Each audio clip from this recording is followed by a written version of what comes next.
ದರ್ಶನ್ ಬೆನ್ನು ನೋವಿನ ಆಪರೇಷನ್ ಯಾವಾಗ? ದರ್ಶನ್ ಆಪರೇಷನ್ ಮಾಡಿಸಿಕೊಳ್ಳುವುದು ಎಲ್ಲಿ? ನಿಜಕ್ಕೂ ಈ ಒಂದು ಆಪರೇಷನ್ಗೆ ದರ್ಶನ್ ಒಪ್ಪಿದ್ದಾರಾ? ಇವರಿಗೆ ಚಿಕಿತ್ಸೆ ಕೊಡ್ತಿರೋ ಡಾಕ್ಟರ್ ಏನ್ ಹೇಳಿದ್ದಾರೆ? ಈ ಎಲ್ಲಾ ಪ್ರಶ್ನೆಗಳು ಇದ್ದೇವೆ. ಇದಕ್ಕೆ ಒಂದಷ್ಟು ಉತ್ತರವೂ ಸಿಕ್ಕಿದೆ. ಈ ಒಂದು ಆಪರೇಷನ್ ಆದ್ಮೇಲೆ ಮತ್ತೆ ದರ್ಶನ್ ಶೂಟಿಂಗ್ಗೂ ಹೋಗ್ತಾರಾ? ಆದ್ರೆ ಫೈಟ್ ಸದ್ಯಕ್ಕೆ ಮಾಡೋದಿಲ್ಲ. ಸಿನಿಮಾದ ಇತರ ಚಿತ್ರೀಕರಣದಲ್ಲಿ ಭಾಗಿಯಾಗ್ತಾರೆ. ಹೀಗೆ ಇನ್ನು ಕೆಲವು ಮಾಹಿತಿ ಸದ್ಯ ಹೊರಬಂದಿವೆ. ಈ ಬಗೆಗಿನ ಇನ್ನಷ್ಟು ವಿವರ ಇಲ್ಲಿದೆ ನೋಡಿ. ಸಂಕ್ರಾಂತಿ ಹಬ್ಬದ ಸಮಯದಲ್ಲಿ ದಚ್ಚುಗೆ ಆಪರೇಷನ್. ಹೌದು, ಬೆನ್ನು ನೋವಿನಿಂದ ಬಳಲುತ್ತಿದ್ದಾರೆ. ಇವರಿಗೆ ಬೆನ್ನು ನೋವಿನ ತೊಂದರೆ ಇದ್ದೇ ಇದೆ.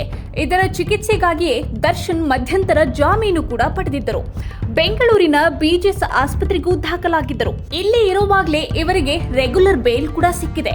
ಆದರೂ ದರ್ಶನ್ ಬೆನ್ನು ನೋವಿಗಾಗಿಯೇ ಆಪರೇಷನ್ ಮಾಡಿಸಿಕೊಂಡಿರಲಿಲ್ಲ. ಆದ್ರೆ ಈಗ ಒಂದು ಸುದ್ದಿ ಬರ್ತಿದೆ. ದರ್ಶನ್ ತಮ್ಮ ಬೆನ್ನು ನೋವಿಗೆ ಆಪರೇಷನ್ ಮಾಡಿಸಿಕೊಳ್ಳಲು ಒಪ್ಪಿಕೊಂಡಿದ್ದಾರೆ.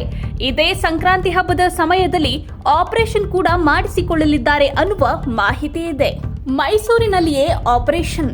ದರ್ಶನ್ ಬೆನ್ನು ನೋವಿನ ಆಪರೇಷನ್ ಮೈಸೂರಿನಲ್ಲಿಯೇ ಆಗುತ್ತಿದೆ. ಇಲ್ಲಿಯ ಡಾಕ್ಟರ್ ಅಜಯ್ ಹೆಗಡೆ ಅವರ ಬಳಿಯೇ ದರ್ಶನ್ ಚಿಕಿತ್ಸೆ ಪಡೆಯುತ್ತಿದ್ದಾರೆ. ಇವರಿಂದಲೇ ಆಪರೇಷನ್ ಮಾಡಿಸಿಕೊಳ್ಳುತ್ತಿದ್ದಾರೆ ಅನ್ನುವ ಸುದ್ದಿ ಕೂಡ ಇದೆ. ಮಾಧ್ಯಮವೊಂದಕ್ಕೆ ಈ ಬಗ್ಗೆ ಅಜಯ್ ಹೆಗಡೆ ಮಾತನಾಡಿದ್ದಾರೆ.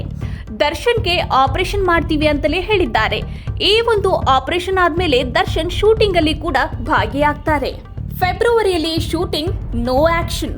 ಹೌದು, ದರ್ಶನ್ ಆಪರೇಷನ್ ಆದ್ಮೇಲೆ ರೆಸ್ಟ್ ತೆಗೆದುಕೊಳ್ತಾರೆ.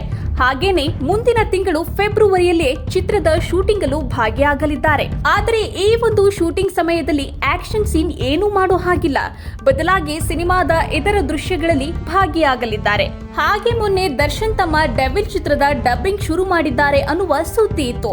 ಸಾಧು ಕೋಕಿಲ ಸ್ಟುಡಿಯೋದಲ್ಲಿ ದರ್ಶನ್ ಡಬ್ಬಿಂಗ್ ಮಾಡಿದ್ದಾರೆ ಅನ್ನೋ ಮಾಹಿತಿನೂ ಇದೆ. ಆದರೆ ಈ ಬಗ್ಗೆ ಮತ್ತೆ ಬೇರೆ ಏನು ನ್ಯೂಸ್ ಇಲ್ಲ. ಇದರ ಮಧ್ಯ ಇದೀಗ ದರ್ಶನ್ ಆಪರೇಷನ್ ಮಾಡಿಸಿಕೊಳ್ತಾರೆ ಅನ್ನುವ ಸುದ್ದಿ ಹೆಚ್ಚು ಗಮನ ಸೆಳೆಯುತ್ತಿದೆ ಅಂತಲೇ ಹೇಳಬಹುದು.